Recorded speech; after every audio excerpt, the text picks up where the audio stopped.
Short week last week, even shorter week this week. The hardest working team in the NFL is at it again. So the hardest working channel in Jets fandom is at it again. Okay, we got show after show. We're going to break down. The little injury bug is just flying around. So we're going to break down what's happening there and then look forward to the home opener. Ooh-wee! Stay here. Boy Green meets Wudi.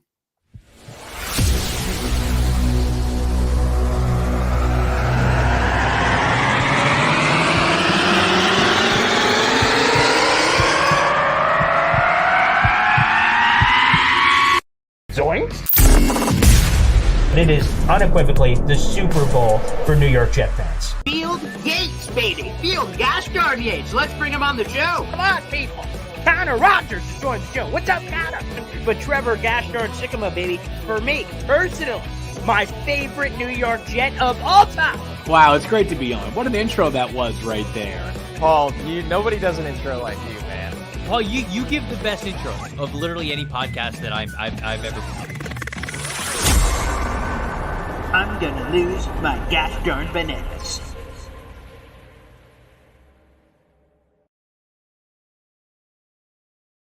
Welcome to another episode of Boy Green Meets Wudi. It is James Wudi, Mr. All Caps, No Cap. All right, we are talking to the boy who became king. All right, Mr. Boy Green, the king of the coffee club himself, or as some people like to call us, Greenster and Wudinator. All right, we are men of many names. My favorite Austrian Jets fan right there, baby. Yes, you already know it. And we are here to talk some New York Jets. So how you doing, Boy Green? I'm doing awesome and appreciate Hector Cabrera, salute BG from Syracuse. And he must be right down the road because I'm in Syracuse right now at the radio station. So shout out to everybody, whether you're watching on Instagram or Twitter or YouTube. We appreciate all the support. It's a lot of fun. And, there's mixed feelings, Woody. On one hand, the Jets get their first win of the season, which we'll get your thoughts on because we haven't heard from you on any of our other portals so far. So that is interesting, obviously, of course. But the injuries, it came at a cost. And there's some serious injuries, obviously, that we're dealing with heading into this Patriots game on a short week on Thursday Night Football. So there's a lot to unpack, long story short. Absolutely. And what's up?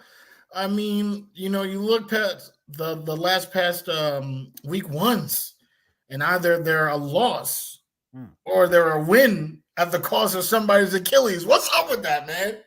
What's up with that? Yeah, I was just writing a story just published on Heavy, but we'll see if I get a chance to do a video about it. But we're evaluating with Germaine Johnson out. We're evaluating other options for the team. And it's funny, one of the names that has been floated out is Carl Lawson, who blew out his Achilles a couple of years ago as a potential guy to kick the tires on. And obviously, in general, we could just kind of say what's obvious. There's not a lot of great options available in the middle of September to add to the team. And the Jets are going to have to turn over every stone to look at it. But that's a random example that, as I was writing through, I'm like, oh, yeah, he blew out his Achilles too.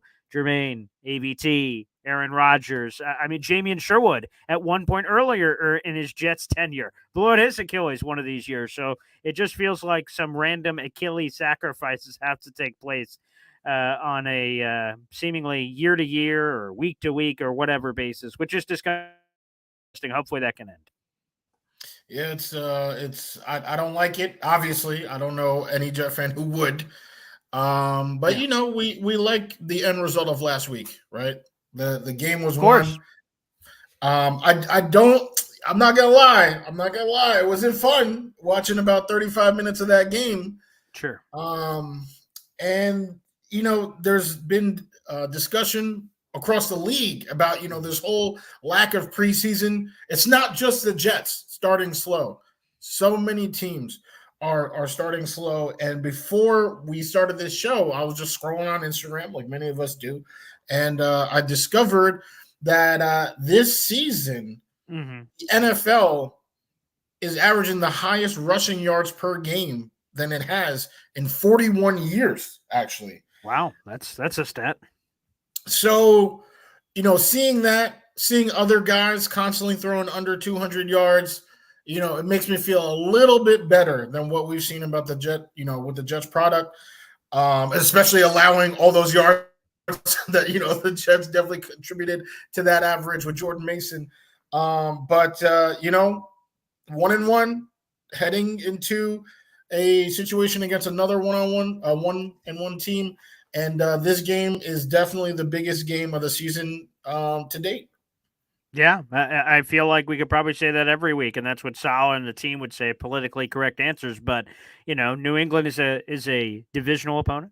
They're a conference opponent. These games are going to matter at the end of the day. And if we want to be talking playoffs, if we want to be talking any of that jazz, then certainly these are the kind of games that you have to win. And obviously, the next one after that is Denver, who looks god-awful. That's another home game for the New York Jets. There are just opportunities here, but the Jets can't afford to look past them because, the 49ers game, you got your teeth kicked down your throat. Tennessee was way closer than any of us would have hoped, but nonetheless, they got the win. The Jets got to turn over that engine to really start moving and grooving, and obviously they have to do that in very short fashion, as you mentioned. Short week to shorter week is what the Jets are operating here. And when that happens, right, the number one thing, right before the season even started, the number one thing that we were looking at when we saw, 3 games in 10 days is the injuries. And lo and behold, that bug is biting. So, talk to us. Talk about who might be there, who might not be there. Okay. So, here's the latest injury report. Salah spoke today. Now, normally today is an off day for teams, but because obviously the Jets are playing on Thursday Night Football, they're talking here on a Tuesday.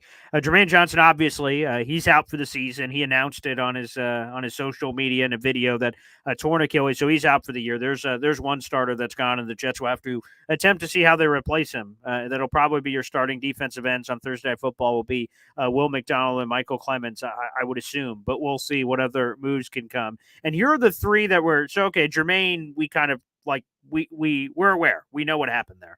But the other 3, these are the 3 to watch. And Robert saw, before I even reveal the names and injuries, Salah described these 3 as 50-50 for Thursday Night Football. And when you hear 50-50 and it's a short week, I could easily see the Jets, not like a disrespectful thing to New England, just in general, that these 3 I'm about to mention, I could see all of them not playing on Thursday Night Football. So we'll see. We'll start off in the middle of the defense. CJ Mosley, he has a toe injury. Originally it was reported as a foot. It's a toe injury for CJ Mosley.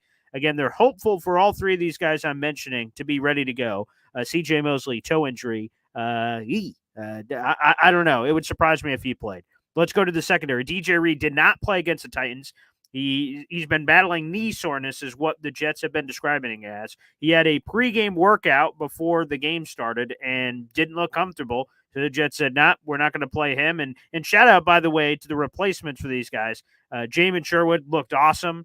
And Brandon Echols always makes crazy-ass plays when he gets called upon. So shout out to Echols as well. So DJ Reed up in the air. And I think the Jets are going to be very tempted to not play him on a short week. And then after this Patriots game, you have 10 days until the next game, which is a home game against Denver. Heal him up and get him ready to go. So I think that's what happens with DJ Reed. And finally, Michael Carter II. He has an ankle injury. And you might have noticed he played not a lot of snaps. He was hovering in the 40-ish% range. I don't have the number in front of me, but I wrote a story about it earlier this week. The Jets are going to, it sounds like for the foreseeable future, will be rotating. If and when he plays, he will be rotating with other corners throughout the game. You saw a lot of Isaiah Oliver against the Tennessee Titans. That's because Robert Saleh said MC2 is going to be dealing with his ankle injury all season long, which is something you don't want to hear. And then when he probably got a few looks from like the beat reporters in the room, he went, or at least for the foreseeable future. It was kind of weird how he said that. He initially went, for the season. Well, for what's coming up immediately. So long story short, it's all on defense, which again was I joined a lot of radio shows and digital shows before the season. They said, Paul, what's your fear before the year? And I said, my fear, guys, to be honest, is defensive injuries. We've had a 4-leaf clover shoved up our tuchus on the defensive side of the ball. Not on offense, obviously. People have been blowing up left and right in injuries. But for the most part on defense, the Jets have been incredibly healthy on the defense side of the ball.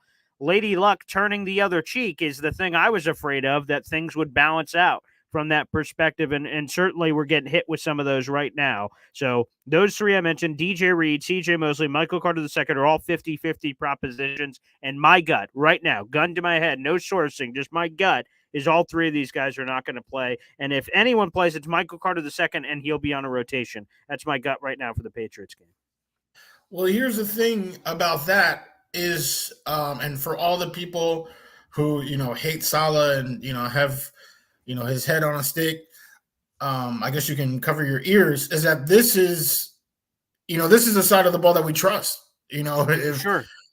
Someone goes down on the other side, we've already seen time and time again, there is absolutely no next man up. There's nobody. Joe Douglas did a good job of trying to change that. Olu out there and Malachi Corley. There are some names now, of some young blue chippers that should be able to help. But on the defensive side, the few times somebody has had to miss a game, we've seen that next person come up and play really well. And in a pinch, the Titans game, all those guys that you just said, Sherwood did look fantastic. He actually one of the best in the league, according to PFF, right? Eccles, amazing pick. These guys step in, step up. So on the defensive side, there is actually a next man up mentality. He does have a system in place. And this is where I want to give Salah his credit, because I know too many people out there just cursing out this man, wants him gone. It's been 2 games. But the reason why the Jets are where they're at and why people have rallied around them, like in the media, is because of this defense that he built. And right now, seeing injuries happen, you can even make the argument that the defense looked faster without CJ. And I'm not trying to say, but in one game, I don't know, the fresh leg, Sherwood is probably just trying to make a name for himself, a game for himself, and that's exactly what he did. So with those injuries, like you said, the Clover, I completely agree with how lucky we've been on that side. But I'm way less nervous about it. Like, I would prefer, I don't want any injuries. But if God comes to me and is like, choose a side, I'll be like, all right, you can hit the defense real quick, because I know they can handle it. And they've handled it so far. So I think we'll be in good shape. Yeah, so keep an eye out. Obviously, Brendan Eccles stepped in for DJ Reed last time, looked more than serviceable, obviously. Isaiah Oliver has a long history at nickelback, even though he has been converted to a safety for the Jets. I think they're going to use him in that role, too. And then Quantez Stiggers, of course, who was the story of the offseason. I'll have to double-check on snap percentages if he played much, if at all. I'll double check that during the show and give you guys those snaps before the end of the program. But he's another guy that could step up. And like I said, we'll have to see. With such a short week, I imagine they're just going to kind of promote from within on the defensive line with Germaine, guys like Eric Watts being active, Leonard Taylor III being active. Those kinds of names are probably what you're going to do on the defensive line, and just have as many of them, whether it's a defensive tackle or a defensive end, regardless, just have as many of them as possible available, and then rotate the hell out of it. And probably, this is a longer conversation for a different time, but I believe the Jets are going to blitz more to try to overcompensate for having the lack of guys in the intermediate until they find other answers in different places. Yeah, I think, that's what they should do. It remains to be seen what they will do. But, I'll say it, and I'll keep saying it. I trust this staff on the defensive side. Obviously, things looked ugly week 1, but that's been around the league. Maybe we should be playing guys in preseason, maybe not. Who knows? But, things will get better, and I trust, their ability to bring the next man up for sure. And going into this game, right? Yes, which we will both be at on Thursday Night Football, which I'm looking forward to. And we mentioned this before, Woody, but because of, obvious circumstances, there will be no Boy Green Meets Woody on Thursday at 3:00 because Well, we'll either be traveling or hopefully there in time for the MetLife festivities and the pregame and everything. We're looking forward to meeting a bunch of people from. So Jared B. asked, Paul, are you having a pre-show from the stadium Thursday? No, we will not. There is no pre-show. You guys could check out. I just had Taylor Kyles on earlier today, our Patriots insider, who's terrific. And we'll see if there's another Patriots insider that joins us somewhere between now and then. But no pre-show live from the stadium. It'll just be hanging out with all the great people that'll be there. So anyone who's a part of our tailgate or not, you guys can swing by, and I'm looking forward to all that conversation that'll be coming. But because there's no third-party Thursday Wudi at 3 o'clock, I mean, it would be un-American to not do an audible at the line of scrimmage. Give me a little green 88 action. And do a can. Woof, woof, woof, woof, woof, woof, woof, woof. A third party Tuesday? Yeah, before I say what I have to say, let me just shout out K Brock real quick. I know he said I was excited to meet him. He said earlier he's excited to meet us.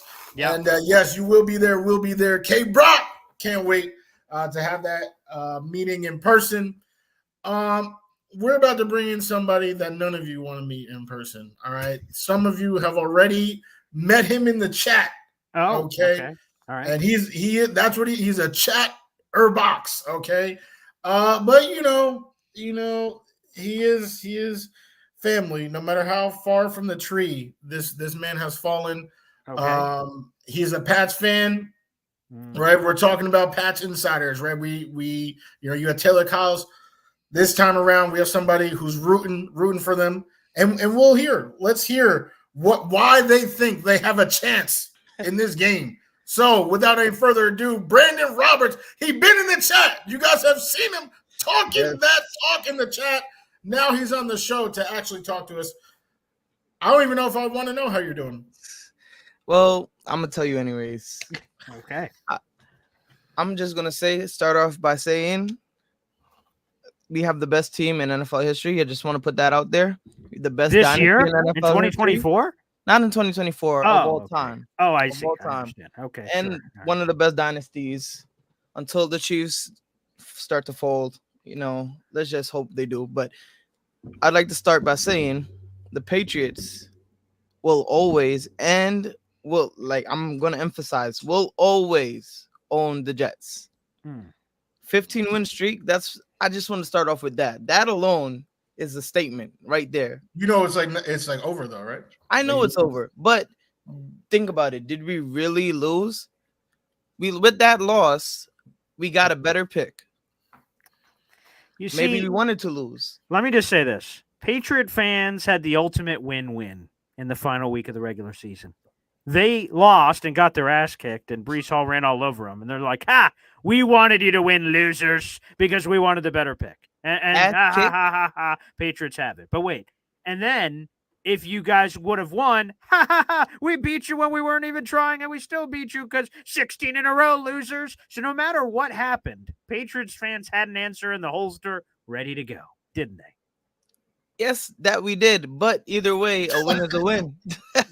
Yeah, well, and we'll see. I think it is poetic that Bill Belichick's final loss, at least at this point, if he gets another shot as head coach, will be to the New York Jets, which is funny enough. But Brandon, I will give love the same way to you that I gave it to Taylor Kyles earlier on Boy Green Daily. The New England Patriots, I thought, had one of the worst rosters in football heading into the year.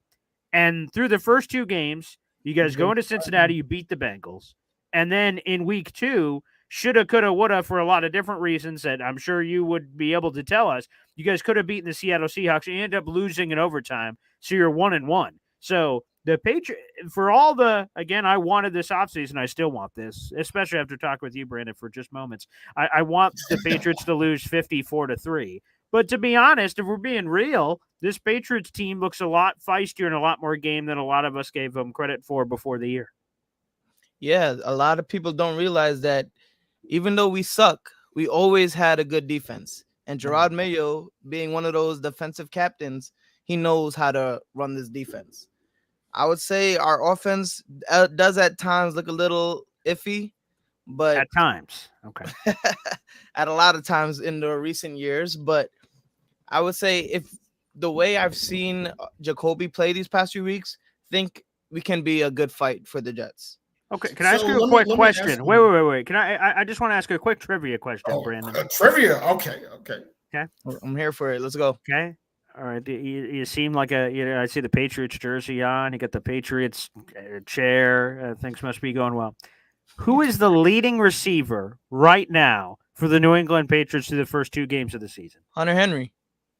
No, receiver. No Receiver? tight ends. Receiver. Wide receiver. Wide receiver. Let me see. It's gotta be who caught the most balls. I don't really look at receiving stats, but right now, just from I seeing would the understand game, why you wouldn't. I would Yeah. understand why you wouldn't. we don't really have a lot of receivers. Maybe If you had to guess. What? Give last me a game name. only 3 receivers caught Jalen balls. Polk is my guess. No, even though he won't Polk collect only game had one balls. reception the first game, and he caught a touchdown the second game, but he only had one reception the first game. Okay. I would say my best educated guess, maybe. Wow, maybe Give me a KJ name. Osborne. I mean, who Maybe is KJ on Osborne. the team? Wait, so To it's be KJ honest, I might Osborne. have to look that one up. It may be KJ Osborne. Do you know? Yeah, of course. It's a trivia game. Of course I know, baby. Is it? It is My KJ. final answer is KJ Osborne. You're correct. It's KJ See? Osborne with 28 receiving yards. Yeah, it's actually crazy. It's actually crazy. I'm not gonna lie. Like, That was think one about of my- that for a one of my moment. talking points here, man. I was just gonna And say. think about that. Jet fans, I'm not kidding. This isn't a joke. This is dead serious. The leading wide receiver. Now, and I saw that you immediately jumped to tight end. I would have too. But no, the leading wide receiver for the New England Patriots with the most receiving yards, most M-O-S-T, through the first 2 games of the season is KJ Osborne with 28 receiving yards. And then that just baffles my brain. I'm not gonna lie, cells. it's a crazy stat. It's a crazy stat. That's one of my talking points that Okay. that I'm least confident in with this team is these wide receivers. But I don't blame it on the wide receivers, if that makes sense. We're getting open. Do tell. We're getting open. It's just that with Jacoby in the pocket, he doesn't scan the field properly as a real quarterback should. And he just goes to the biggest target. And what is a quarterback's favorite target? A tight end. Yeah. Exactly. So that's why tight ends are leading the show right now. But I think as he eases his way through this playbook and how he develops, he will start to use them more. But I like to say that Jalen Polk is actually a top 5 in getting open in receivers. The open rate. I know what you're talking about. Yeah. That's So it's not even that our receivers are not getting open like last year. It's just literally, I don't know what this guy at quarterback is doing. He's just not processing it enough. He's making the wrong reads but I will see say this comment in O-line, here. Jared B says Jets putting 11 in the box. LOL. And I'm going to be honest. I'm putting 30 in the box, and that's not even possible. After hearing that stat, where the leading receiver is again checks notes, KJ Osborne 28 receiving yards. If the Patriots are going to win this game, it won't be because of Ramondre Stevenson. It's going to be because Jacoby Brissett turns his cap backward and says, "All right, Jets, I'm about to light you up." And if he does that, God bless Patriots. But I am putting 1,000 people in the box, and I am doing everything in my power to make Jacoby Brissett beat me with. Again, let me go through the leading receivers, wide receivers: KJ Osborne, 28 receiving yards; Tyquan Thornton, 27 receiving yards; Jalen Polk, 18; Demario Douglas, 12, and I can't forget about Antonio Gibson with 7 yards. So and he's a running back. That's the group. That's what I would say. But no, go ahead. You have some things to say about the Patriots offensive line. Do tell. Yeah, it's a hit or miss with our offensive line. We have some key guys out right now. No Cole Strangers on PvP to start the year. City Lowe is also dealing with some injuries, so he missed the first 2 weeks. I have to double check to see if he's going to play week 3. But if these guys can get healthy and hold up, just give Jacoby even a few more seconds than what he had, I think he can start to hit the right reads, because our receivers, they're not as bad as people put them out to be. We can get some receivers in target. For example, Pop Douglas, Demario Douglas, for people who don't know, he's known as Pop in New England. He's a great receiver, young receiver, great threat. He can get open. Didn't get any targets last game. Why do they have something against short people? Why is that? I guess so. It just doesn't make sense to me. Like, I think if Jacoby could just get the right reads and actually use his wide receivers, mix in with the tight ends that we have, because we do have good tight end play. I think we can be a real problem until Drake May eventually starts. As To for right answer, now, Jared's question of how many yards Alan Lazard has so far, like a comparison game. Lazard has 100. let's be real though. Let's be real though. That was a broken play. That wasn't all on one play. But There's a lot of that on one play. Lazard, this is, I think he was saying that like, Lazard, like our wide receiver. Lazard entered week 2 as the league leader in touchdown receptions. So, he's him. I don't even know how many Garrett has had. Does Garrett have more than Lazard? Does he have more than 100? He might, but it's Who, close. receiving yards? Oh, yeah. But Garrett might have like one, because I think he had 50, then 60. So he probably has like 110 compared. He has a 117. 117. So 117 to 100. I think this is just from an outside source looking in. I think that the Jets need to find a way to use Garrett Wilson a little bit more. Not only talking because he's on my fantasy team, but I just think that I thought that Garrett could have legit, like, no hate, like, this is all unbiased, my opinion. I think Garrett has a chance to be like one of the top 5 receivers in the league, the way he can be used. But I just don't see them using him the proper way. I feel like you guys put too much of a load on Brees a lot, which I mean, it makes sense, but I just think Garrett is your guy. If you want to say your guy on the Jets, that's your offensive target. I wouldn't say it's Brees. Yeah, I would only add in to say, for Garrett Wilson to only have 17 targets so far this season and Lazard is 13, that's a little too close. And to your point, if you say the Jets are using Brees Hall has 14 targets in the receiving game. Garrett Wilson, 17. So, yes, I agree. There is no excuse. And I don't give a flying hoot. People say, but L'Jarius Sneed, offensive coordinator, you scheme him open. You get him on a motion. You put him in a bunch. And you have middle and right, dog left, dog right, run verts. And then you go underneath. You're open. That's just schematically open. There's nothing a defense could do. So I couldn't agree more. And don't worry, I will make sure I tell Garrett Wilson personally to help out your fantasy team to an unbelievable degree on Thursday night, because that's the kind of guy I am, Brandon. I'm a giver. That's fine. That's fine. As long as we come out with the dub, which I believe we will. Wow. Okay. That's some crazy talk. But I actually I want to figure out, because the defense, right? From the Jets land where, we definitely are not tracking every Patriot move. The loud move was Judon to the Falcons, right? And I think, Jets fans pop some bottles. Oh, he's gone. I wouldn't pop them too quick. I wouldn't pop them too quick. Look, can never pop a bottle too quick, only too slow. Look, all I'm going to say is we wouldn't do it if we didn't have an absolute surefire reason. And that surefire reason is number 2 in sacks right now, has a forced fumble, and goes by the name Keon White, big number 99. He's a demon. I can just say that. He's young, but he's very scary. We look like we got one with this. And I think I was a little angry too with the Judon trade, but I can surely say that I'm actually happy that it was done, because now we are unleashing Keon White and he looks amazing. So that's a name that I've heard literally for the first time ever in life, just right now, Keon White. The only other name that I really know of that I heard of was Gonzalez, right? Christian. And yep. Now, did he get cooked? Like, this is an honest question. I don't know the answer. Did he get cooked up by DK Metcalf? Because I have Metcalf in fantasy. Nope. That play was not on him. That was a zone coverage, and it got blown. That was not on him. Actually, on Metcalf, I believe, I don't know the exact stat. I might be able to pull it up here, but I believe he held DK to, while he was covering DK, he's held DK 7 targets, 3 catches allowed, and only 24 yards. DK Metcalf. Good enough for third on the Pats. The one question, though, I would have that, and maybe then New England has the shittiest second corner of all time. The only question I have with Seattle is I look at the box score, okay, and here's the top 2 receivers for the Seattle Seahawks. This is what they did. DK Metcalf, 10 catches, 129 yards, a touchdown. Again, that's skewed a little bit by the crazy long-ass touchdown. And then Jackson Smith and Jigba had 12 catches, 117 yards. So the top two receivers on Seattle combined for 22 catches, 150 yards, and a touchdown. So somebody got roasted, toasted, and blessed by the holy water itself. Who the hell was that? Yeah, our second cornerback, it's also kind of hit or miss.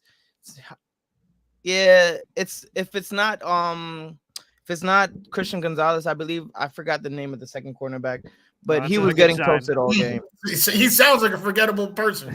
Yeah, I'm not gonna lie. He's not up to par. He's not up to the Patriots standard per se. But also, I do want to say that we also did take a big loss in our captain on defense. You Jets fans may not know, but Juwan Bentley, he's been a Pat stud for the last 3-4 years. He's been solid. He actually went down in the game with a pec injury, and after that, it was just all downhill. They were getting anything they wanted. So here are the other corners real quick. And Juwan Bentley, again, is a huge loss, just to share it. Jonathan Jones, you have Christian Gonzalez, who we mentioned, and Marcus Jones. Again, any Jones, I guess, is a requirement for this Patriots defense. But those are your top three starting corners. That's your boundary corners and nickel corner as well. So apparently Jonathan Jones is the guy we're looking for there. Yeah, Jonathan Jones. He got also, I think it was the first game or the second game. I can't remember. He had left the game with a little injury, so he was out for a little while. So Marcus Jones had came in. So maybe it was the other Jones, because I know John. He's a little more stout on defense. He's not always there. Has some penalty flags called, all of that, but he's not bad per se. I would just say JSN had a really good game. I wouldn't count on that happening too often. You said that in the game it turned the tide, right, when Bentley went down. What are you expecting? Because now it's only 4 days, right, since Bentley went down. What are you expecting to see that would prevent the Jets from just running wild the same way that the Seahawks did once he was lost? Well, you see, the difference is we kind of thought we would have Bentley that game, so we didn't game plan for a game without Bentley. Now we'll have time, even though it's only 4 days, to game plan without him. So we might. I was seeing some stuff on the fan pages. We might move Sion Taki over to his spot, get some more linebackers in there, see what we can do, play around, move some stuff over. So maybe by then we can have it figured out. But that is a major loss. I'm not going to lie.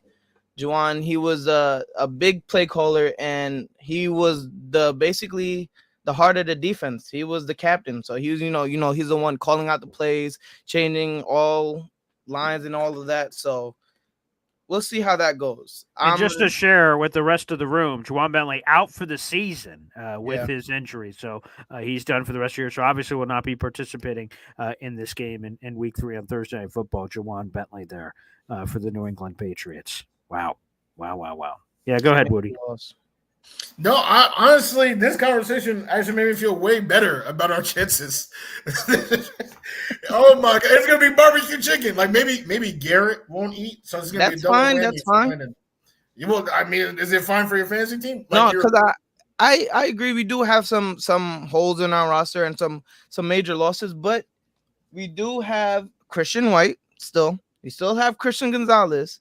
But who's Christian White? Where is he? I thought you meant McCaffrey, like a white Christian. Okay. Okay, who are you talking about? You still have Keon White. Yeah. And I don't know how has your guys' O-line been this year? Really good, actually. Yeah. I would say on two fronts. The pass protection's been elite. It's been terrific. And blessed be he. I was seeing the pressure percentages.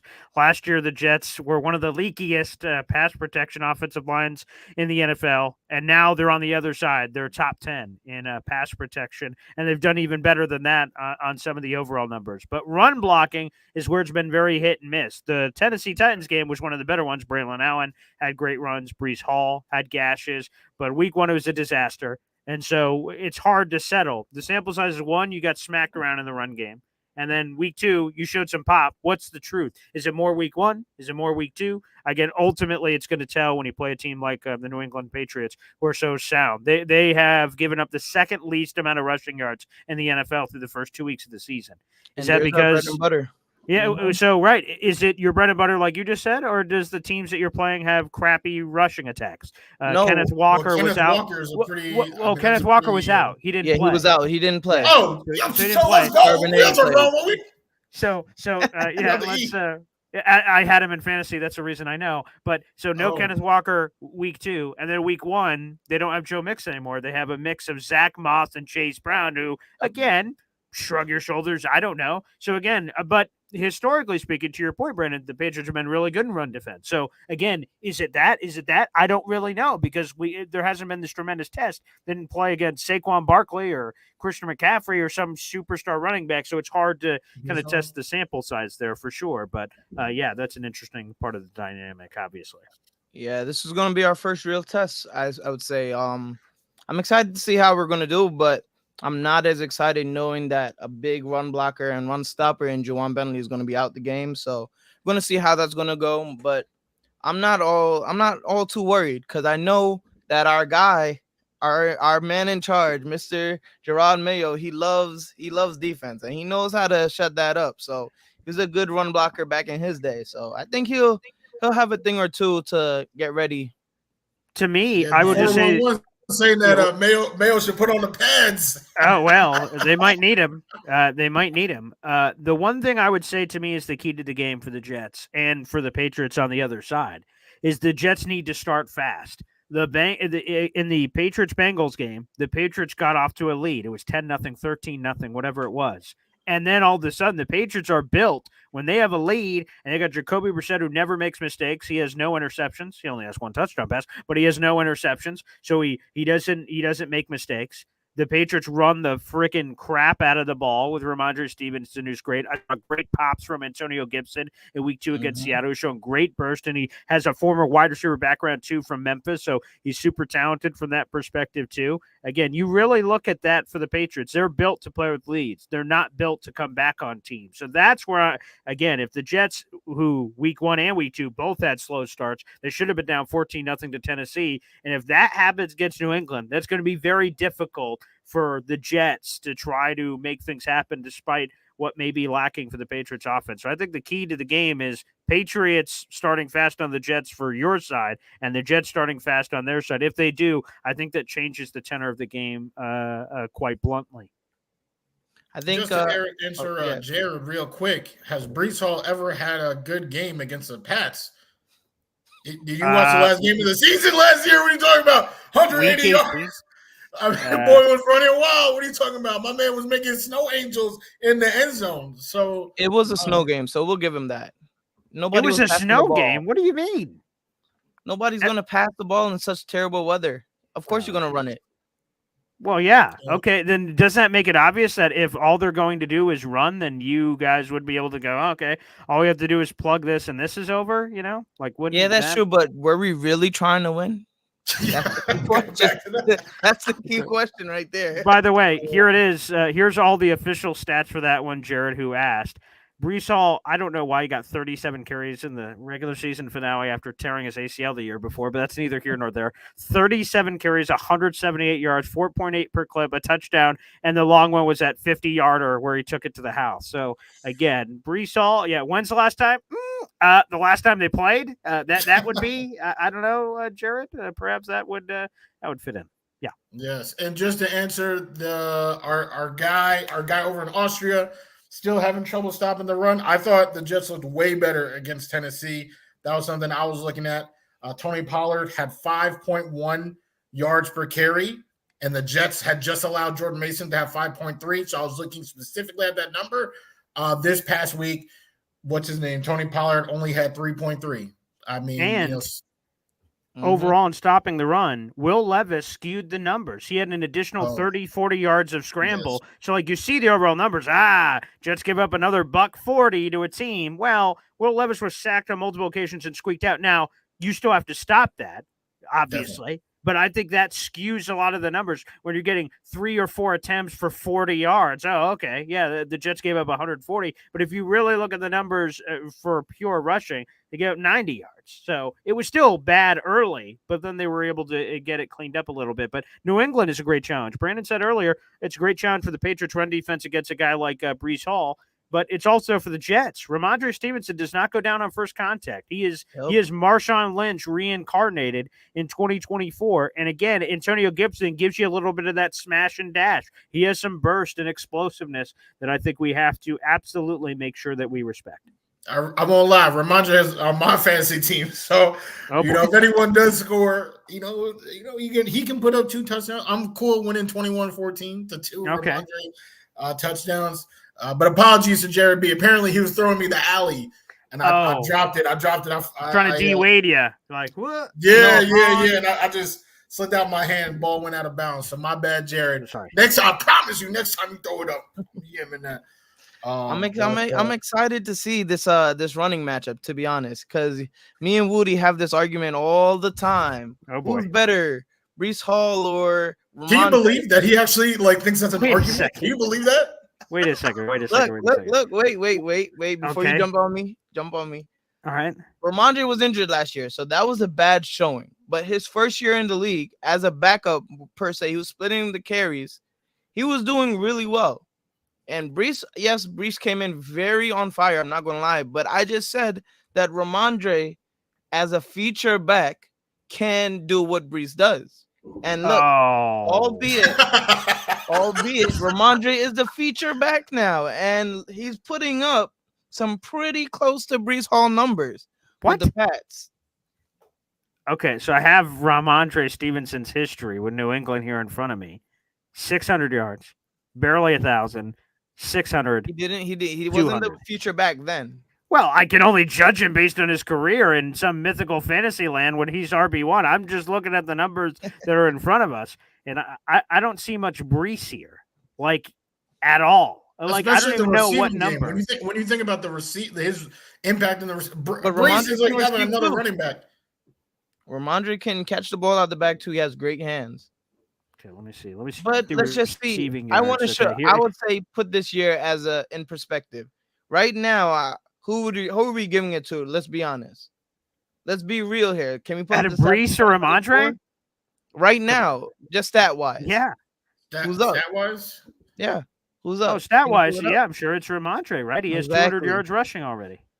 Yep. He has 400 yards. Is that what you just said? No, Ramondre 200. Yeah. Oh, I was about to say, Lord, no. Hey, after tomorrow, it might be 400. I mean, after Thursday, it might be 400. There you go. No, so I'm not gonna lie. I think that's the way for us to win the game. We have to rely heavy on our running game. The power duo back of Ramondre and Gibson is gonna be key, and also the turnover battle. We didn't win last week because we barely had any turnovers.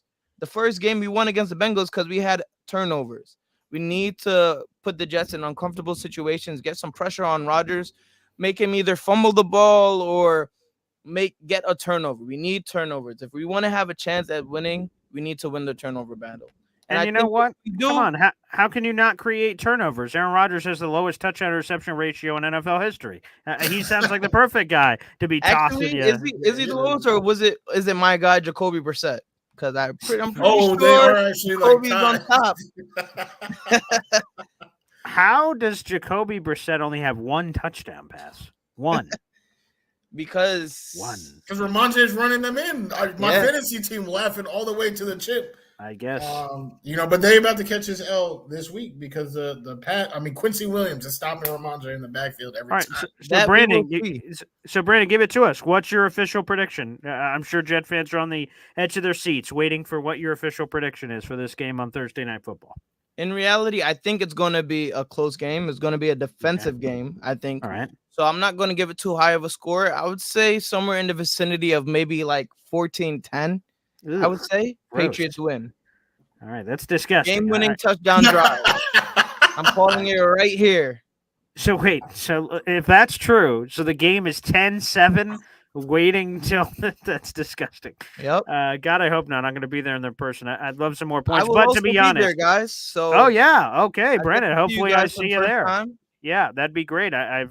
That'd be wonderful to meet you. Well, I guess I'll see if it's wonderful based on our interaction. I don't want to make any assumptions.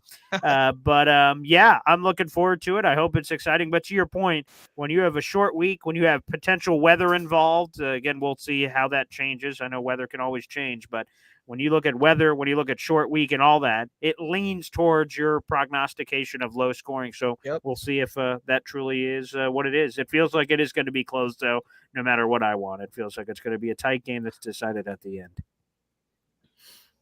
Yep, it's going to be a fun one. It's going to be a fun one. We'll definitely appreciate your time. That's probably all that we appreciate. All your takes were terrible, but you already know. All right, this is a division matchup. This game will be huge for every single person that's on the screen. Okay, I hope you guys enjoyed it. In the comments, talking ish to this guy who's always talking ish, infiltrating our comment section. Now you will see me here more often. I promise. I'll still be in them comments. Okay, well, that doesn't Brandon, sound... something I would love to see, because, like, come on, you're a big fan of Wudi? You're a big supporter of his? Of course. Okay.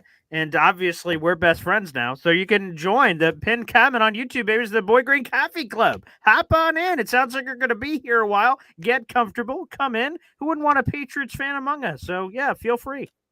Definitely. I will definitely join that. Okay. It sounds like we're throwing mud in the water, but it's all good. All right. Thank you, everybody, for your time. Like we said, we will not be here Thursday. This was the one episode for the week, and can you believe we muddied it with a Patriots fan? But it's okay. It's okay because this is a big week. It's a big episode. I'm not gonna lie. I did appreciate your time, Brendan. Thank you for coming on, sharing your takes. All right. Thanks for having me, guys. Absolutely. Yeah. I learned a lot from the team. Names I never heard before in my life. Keon White. All right. Now I can play Jeopardy. He's going to be the one that's all over Aaron Rodgers on Thursday. I'll give you that one. I will say two things here, Wudi. You better learn Keon White's name pretty quick. He's been nasty this season, number one. And number two, we won't have a Boy Green meets Wudi on Thursday at 3 o'clock, but we will have Wudi, who will be joining us on Boy Green Daily on 7:30 on Thursday morning for a game day episode. As soon as that's over, I have the car packed, and we're driving immediately. The 4, 5, 6 hours it's going to take from New York to get over to Jersey for the game. So I'm looking forward to it. Brandon, thanks again for joining us, man. Thanks, man. Thanks for having me, Mr. Green and Wudi. It's been real, but as for now, we are enemies. That's true. We'll see you guys Thursday. Okay, that's going to be awesome. So thank you to Brandon for joining us here. And shout out to all the fans. Again, if you guys want to meet up with us, hopefully you can. Our tickets are already locked in, so you guys can't sit with us, unfortunately. But if you guys would like to participate in the tailgate action, feel free to check us out. We'll have more information on that on game day. Wudi, any final thoughts? Hey, I'm so excited to meet the people I'm going to meet on Thursday, including the person on this screen. All right, I do have faith. I think this game will be a dub. The home opener. Bring the energy. Salah said today, right? I hope that it's electric. Well, we got to bring the electricity. All right, Uncle Tio, VR, already said this in the comments, but I'll say it right now. If you smell what the Jets are cooking. Wow, now. Thanks, everybody, for tuning in. We'll see you tomorrow morning for Boy Green Daily. Take care.